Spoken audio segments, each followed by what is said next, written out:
আছে টিনা মা, তুমি বলছো যখন এই যে ছেড়ে দিলাম বানরকে। রাজু, আজ খেলায় কিন্তু অনেক মজা হয়েছে, তাই না রে? হ্যাঁ টিনা, অনেকদিন পর আজ খুবই মজা হয়েছে আমাদের। আমার তো খুবই ভালো লাগতেছে। কিন্তু টিনা, আমার অনেক ক্ষুধা লেগেছে, আমি এখন বাড়ি গিয়ে আম খাবো। ঠিক আছে বন্ধু, বাড়ি যা। আচ্ছা রাজু, তোদের কি অনেক আম গাছ? আমাদের একটাও আম গাছ নেই রে। এবছর এখনো আমি একটাও আম খেতে পারিনি। তুই আমার একটা আম খাওয়াবি? আমার খুব আম খেতে ইচ্ছে করে রে। হ্যাঁ টিনা, আমাদের তো অনেক আম গাছ আর অনেক আম হয়েছে এবার। তুই চল আমার সাথে আমাদের বাড়িতে, মাকে বলবো তোকে অনেকগুলো আম দিতে। এরপর রাজু টিনাকে তার বাড়িতে নিয়ে যায় টিনাকে আম খাওয়ানোর জন্য।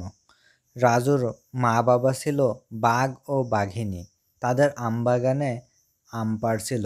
আর তখন টিনা গিয়ে বাঘিনীর কাছে আম চেয়ে বসে। বাঘিনী আন্টি, বাঘিনী আন্টি, আমাকে একটা আম দিবে? আমি এবছর এখনো একটাও আম খেতে পারিনি গো।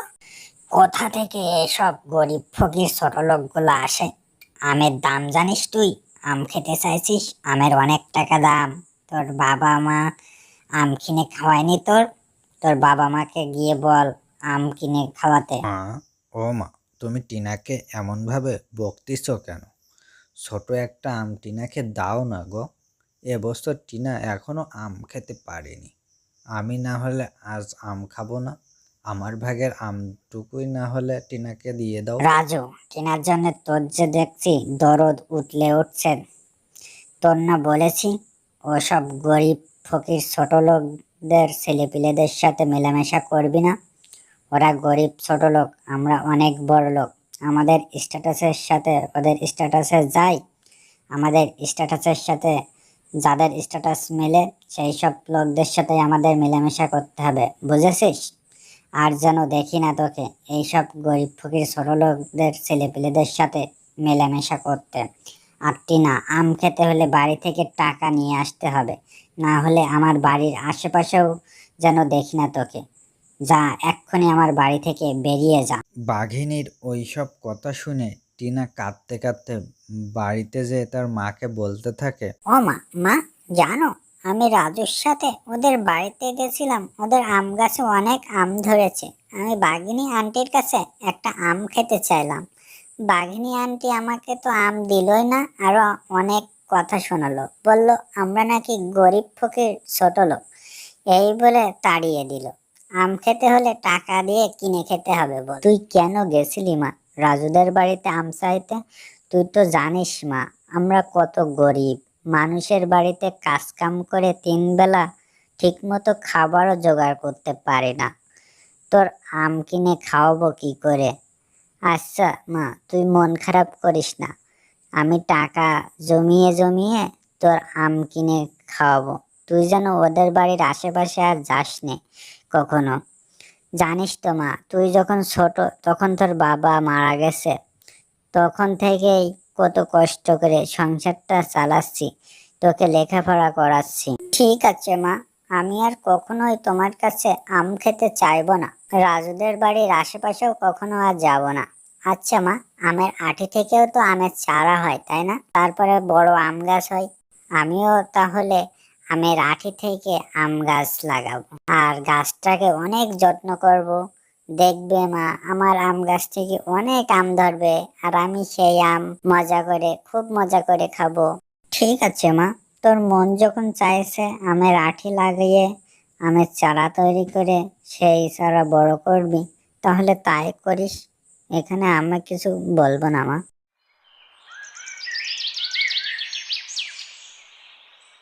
কি রে টিনা, কয়দিন ধরে তুই খেলতে আসিস না? কি হয়েছে তোর? ও, বুঝতে পারিছি, আমার আম্মু তোকে বকছিল, তাই আমার সাথে খেলতে আসিস না। আমার আম্মুর কথাই কিছু মনে করিস না রে। আয়, আমরা একসাথে খেলা করি। খেলাধুলা শেষে টিনা বাড়ি ফেরার পথে রাস্তায় একটি আমের আঁটি খুঁজে পাই এবং আমের আঁটিটা সাথে করে বাড়ি নিয়ে যায়। আর টিনা তার মাকে বলতে থাকে। মা, ও মা, দেখো আমি বাড়ি ফেরার পথে রাস্তায় একটি আমের আঁটি খুঁজে পেয়েছি। এই আমের আঁটিটা আমি চারা দিব, তারপর দেখবে এর থেকে কত বড় আম গাছ হবে আমাদের।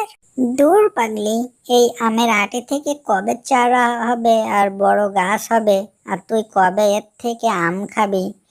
ঠিক আছে, তোর মন চাইছে যখন লাগা। এরপর টিনা আমের আঠিটা মাটিতে পুঁতে দেয় এবং টিনা প্রতিদিন 2বার করে এর গোড়ায় পানি ঢালে। একসময় আমের আঠি থেকে চারা বের হয়ে বড় একটি আম গাছে পরিণত হয় আর আমও ধরে তাতে। তাই দেখে টিনা খুশিতে আত্মহারা হয়ে নাচতে শুরু করে। মা, ও মা, দেখো দেখো কত বড় বড় আম হয়েছে আমাদের আম গাছে। অনেক আম হয়েছে। কিছু আম আমরা খাবো আর কিছু আম আমরা বাজারে বিক্রি করব, তাহলে কিছু টাকাও আয় হবে আমাদের, তাই না মা? হ্যাঁ মা, তুই যে বলেছিস, কিছু আম বিক্রি করলে তো ভালোই হয়, হাতে কিছু টাকাও আসবে আমাদের। তোর স্কুলের খরচটাও আম বেচা টাকা থেকে বেরোবে। টিনা ও তার মার মাঝে কথা বলার মধ্যে টিনার আম গাছ কথা বলতে শুরু করে। মা টিনা, তুমি খুব ভালো একটা মেয়ে, আমার খুব যত্ন নিয়েছো তুমি। প্রতিদিন আমার গোড়ায় 2বার করে পানি ঢেলেছো। তুমি আমার গাছের আম যতদিন ইচ্ছা রেখে খেতে পারবে, একটা আমও নষ্ট হবে না। আর আমার গাছের আম যতই ছিঁড়বে না কেন, কখনোই গাছ থেকে আম শেষ হবে না। এটা তোমার উপহার।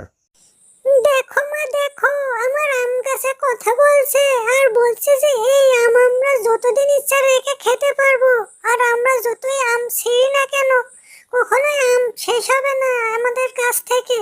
আমরা যত খুশি আম খেতে ও বিক্রি করতে পারবো। হ্যাঁ, তাই তো দেখতেছি। এ তো অবাক কাণ্ড, আম গাছে কথা বলছে। এটা তো ভালোই। তাহলে তো আমরা সারা বছরই আম বিক্রি করতে পারবো। ধন্যবাদ দরদি আম গাছ। গাছের সাথে কথা বলার পর টিনা কিছু আম পেড়ে খেতে থাকে আর টিনার মা গাছ থেকে আম পাড়তে থাকে বাজারে বিক্রির জন্য। তারপর টিনার মা আম নিয়ে বাজারে যায়। এই আম নিন আম, পাকা পাকা মজাদার আম আছে আমার কাছে। এই আম নিয়ে যান আমার কাছ থেকে আম, বড় বড় মজার আম আছে। টিনার মাকে বাজারে আম বিক্রি করতে দেখে ফেলে চোর বানর। সে বলতে থাকে, কিরে, এই মহিলা তো মানুষের বাড়িতে কাজ করত, এ তো আম পেল কোথা থেকে? ব্যাপারটা তো দেখতে হয়। এর পরের দিন চোর বানর টিনাদের বাড়িতে আসে। টিনার গাছের পাকা পাকা অনেক আম দেখে বলতে থাকে, ওরে বাবা, এই আম গাছে দেখছি অনেক আম হয়েছে, আর এই আমগুলো তো দেখতে খুবই সুন্দর। এই আমগুলো এখনই চুরি করে নিয়ে যাব, অনেক দামে বিক্রি করতে পারবো এগুলো। বেশ কদিন আর চুরি টুরি করা লাগবে না। দেরি না করে ঝটপট কাজে নেমে পড়ি, এখনই আমগুলো চুরি করতে হবে। এই চোরের বাচ্চা চোর, তোর এত বড় সাহস, তুই টিনার গাছের আম চুরি করতে আসিছিস? তোর আজ পুড়িয়েই মেরে ফেলবো। এই নে, পুড়ে মর এবার। ওরে বাবা গো, মা গো, মরে গেলাম গো, বাঁচাও বাঁচাও, ছেড়ে দাও, আমার জীবনে আর কোনোদিন চুরি করবো না, ছেড়ে দাও আমার। না, তোর কোনো ক্ষমা নেই। তোকে ছেড়ে দিলে তুই আবার চুরি করবি। একমাত্র টিনা বললেই তোকে ছেড়ে দেব, তাছাড়া তুই মুক্তি পাবি না। টিনা, মা টিনা, তাড়াতাড়ি বাইরে আসো, আমার বাঁচাও, এই আম গাছ আমার মেরে ফেললো। বানরের চিৎকার শুনে টিনা ও টিনার মা ঘর থেকে বাইরে বেরিয়ে আসে এবং টিনা বলতে থাকে, কি হয়েছে আমার প্রিয় গাছ? বানর আঙ্কেল এইভাবে চিৎকার করছে কেন? এই বানর তোমার আম চুরি করতে এসেছিল, তাই তাকে শাস্তি দিচ্ছি। মা টিনা, আমি আর জীবনে কখনোই চুরি করব না, আমাকে ছেড়ে দিতে বলো। বানর আঙ্কেল, তুমি আর কখনো চুরি করবে না, আমার কথা দাও। মা টিনা, আমি কথা দিলাম আর কখনোই চুরি করব না। আজ থেকে সৎ পথে চলবো, সৎ কাজ করব, কাজ করে খাবো। আমার উচিত শিক্ষা হয়েছে, আর কখনোই চুরি করব না, এই যে কথা দিলাম। আমার প্রিয় আম গাছ, তুমি এই বানর আঙ্কেলকে ছেড়ে দাও, উনি কথা দিয়েছে আজ জীবনে কখনো চুরি করবে না। ঠিক আছে টিনা মা, তুমি বলছো যখন, এই যে ছেড়ে দিলাম বানরকে। ধন্যবাদ আমার প্রিয় আম গাছ, আমার এত ভালোবাসা দেওয়ার জন্য, আমার কথা রাখার জন্য অনেক অনেক ধন্যবাদ তোমার। আমিও অনেক তোমায় ভালোবাসি।